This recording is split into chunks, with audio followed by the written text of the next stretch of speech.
కొన్ని యథార్థ సంఘటనలు చెప్తాను ఇప్పుడు. నాకు తెలిసిన వాళ్ళు ఇద్దరు ఒక ఆవిడ దగ్గర చీటీ కట్టేవారు అనమాట. ఆవిడ దగ్గర ఎందుకు కట్టేవారంటే ఆవిడ దగ్గర బోనస్లు ఎక్కువ వస్తే అందరూ గమ్మున పడేస్తూ ఉంటారు అనేది చెప్పేవారు. మనకు దాని సబ్జెక్ట్ తెలియదు. మొత్తం మీద కడాకరికి ఆవిడ చీటీ లేపర్ ఎత్తేస్తే ఈడికో 2 లక్షలు ఆడికో 2 లక్షలు స్వాహ.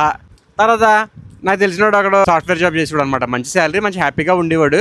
ఆడి లైఫ్లోకి వాళ్ళ ఫ్రెండ్ ఎంటర్ అయ్యి ఒరే కాకినాడలో హోటల్ పెడతాను 15 లక్షలు అవుద్ది, కాకినాడలో తుక్కు కింద లాగేద్ది, ఇంకా ఈ అమ్మాయి పోను మిగతా డబ్బులు ఇద్దరం సరిసగం తీసుకుందాం అన్నాడు. అంటే ఈడు పోలే పాపం మన ఫ్రెండే కదా, ఈడు బాగుపడతాడు, మనకు రూపాయి వస్తుందని 15 లక్షలు లోన్ తీసి పర్సనల్ లోన్ తీసి అడిగి ఇచ్చాడు. అక్కడ డబ్బు తినేసి తిరిగి సెటిల్మెంట్లో ఈ నెలం చేశాడు డబ్బులు ఇచ్చినండి. అది పక్కన పెడితే ఇంకొకడు ఆడు ఒక అరెకరం ఎంతో అమ్మేశాడు అనమాట. ఆడు ఎవడన్నా నమ్మాడు. ఆడేదో చెప్పాడు రూపాయి వచ్చేద్దాం అందులో పెడదాం ఏదో మొత్తం మీద. ఈడు నమ్మాడు. 15 లక్షలు ఎంతో పోయినాయి, ఒక అరెకరం అమ్మేసి ఇచ్చేసాడు. నాకు ఆడికి ఆ డబ్బులు ఎలా పోయినాయో తెలియదు అనమాట. అడిగాను, ఒరే ఎలా పోయినాయిరా, అసలు ఎలా నమ్మేవరా అని అడిగితే, ఒరే అయిపోయింది ఇంకా దాన్ని కూడా ఎత్తకరా బాబు అంటున్నాడు. ఈ అన్ని సంఘటనల్లోని కూడా కామన్గా ఉన్నది ఏంటంటే వీళ్ళందరూ చాలా తెలివైన వాళ్ళే మోసపోతుంటారు.